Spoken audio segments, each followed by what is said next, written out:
J'aurais pas aimé qu'on gifle mon gamin, donc je pense qu'il aurait fallu discuter avec lui. Maintenant, le chauffeur, il s'est excusé. Il a dit qu'il avait pas à le faire. Bah, c'est normal. Enfin, on voit la difficulté du métier. Il y a personne qui peut nier que chauffeur de bus, chauffeur de métro, de train ou quoi que ce soit, ça a une difficulté.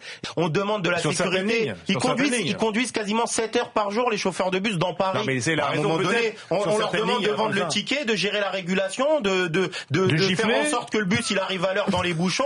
Si le chauffeur il est accompagné, il ne descend même pas de son bus. S'il y a d'autres personnes, d'autres agents RATP dans chaque bus qui accompagnent, quand il y a ce genre de situation, le chauffeur de bus, on va lui dire, il va rester dans sa cabine et c'est l'agent qui va sortir. Il faut pointer cette question-là de comment on règle l'isolement des chauffeurs et qu'on les laisse pas tout seuls gérer ces cas-là. Ils vont aussi connaître leur réforme de la RATP dans pas longtemps. Voilà, c'est toutes ces questions-là.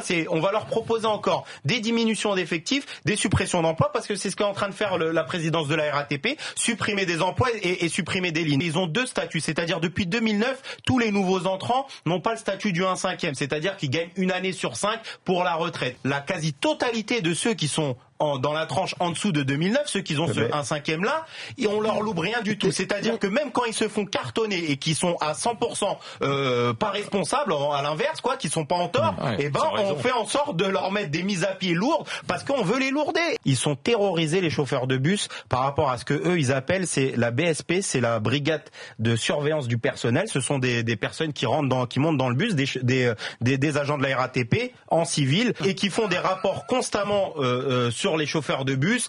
Il a traversé à l'orange, il a mal freiné, il a décroché le téléphone de la régulation, etc., etc. Donc, moi, je vois Catherine Guillouard. J'ai regardé son profil à cette dame-là. La présidente de la RATP, que j'invite à oublier cet entretien disciplinaire parce que je pense qu'on est tous d'accord et puis on a l'ex numéro 2 du MEDEF qui est contre aussi l'entretien disciplinaire. Donc, que Madame Guillouard nous entende là-dessus.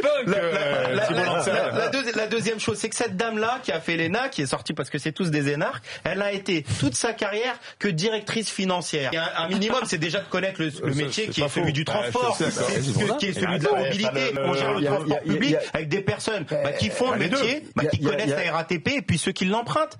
Enfin, je sais pas, nous on est usagers, on est capable de dire on aimerait avoir une ligne à tel endroit, on aimerait avoir plus de stations. D'accord, donc faut bien gérer. Mais c'est pas elle qui le ramène l'argent. Ce sera pas réellement elle son métier. Pourquoi on met une directrice financière pour pouvoir faire des coupes budgétaires et ramener la RATP à l'ouverture à la concurrence, tout simplement.